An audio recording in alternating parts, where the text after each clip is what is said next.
And the world continues mourning the 39th president of the United States. The late President Jimmy Carter will be flown to Washington early next week, and he will lie in state at the U.S. Capitol ahead of a memorial service at the Washington National Cathedral on January 9th. This will follow a public viewing at the Georgia State Capitol this weekend. Let's now bring in presidential historian and author Lindsay Chervinsky. Lindsay, good morning to you. Thank you for being with me this morning. Oh, good morning. Thank you for having me. I wanted to start with this. You wrote that when Carter first went into hospice, that his funeral would be, quote, an opportunity to reconsider the official ceremonies honoring our late presidents. Lindsay, what did you mean by that, and what are your thoughts now as plans are officially being made? Yeah, absolutely. Well, one of the things that I think is so remarkable about Carter is he's sort of broken the mold for what it means to be a former president. He went back to the same house. He's lived a very modest lifestyle. He's been very humble in his activities. And I wrote that piece in particular after seeing actually Queen Elizabeth's the mourning that was done for her. And I thought to myself, well, that looks awfully familiar to some of the state practices we do for a president. And I was wondering if that was actually what we wanted. And in a republic, in theory, once someone leaves the office, they are a citizen just like everyone else. And I was curious if he would take the opportunity to change up some of the practices to remind the American people that we don't have a king. We instead just have presidents, and they are citizens once they are no longer in office. Yeah. I mean, he seemed so decent and genuine. He made blue jeans presidential, right? I mean, he just seemed relatable. We've seen an outpouring of tributes and love from across the world leaders.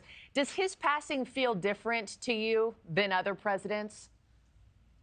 I think it does a little bit. I mean, I do think we always tend to act with respect. We tend to mourn those that pass. But because he had such a long post-presidential life, and that post-presidential life was near unobjectionable. I mean, of course, sometimes people disagreed with some of his foreign policy decisions, but he was so committed to service. He was so committed to humanitarian efforts, and they touched so many people around the globe that I do think it helped to remove him a bit from the political sphere and instead made him almost a humanitarian as opposed to a former politician. Lastly, before I let you go, Lindsay, we know that President Biden will be delivering that eulogy as he, too, grapples with being a one-term president.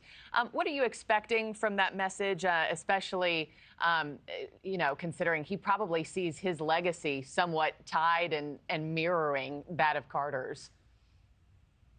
Well, I think one of the things that's been amazing about Carter's legacy is in time we have been able to see how many of the decisions he made as president may have been unpopular in the moment, but proved to really be the right course of action long term. Certainly this is true with the economy, with the environment, with civil rights and human rights. And my guess is that Biden will, of course, emphasize his decency and the importance of being a good person, but he might reflect on some of those things that proved to have long-term vision, hoping that the same will be said for his legacy. Yeah, it'll be respectful and special, no matter what the message is. Lindsay Chervinsky, thank you so much, and Happy New Year to you and yours. Happy New Year to you.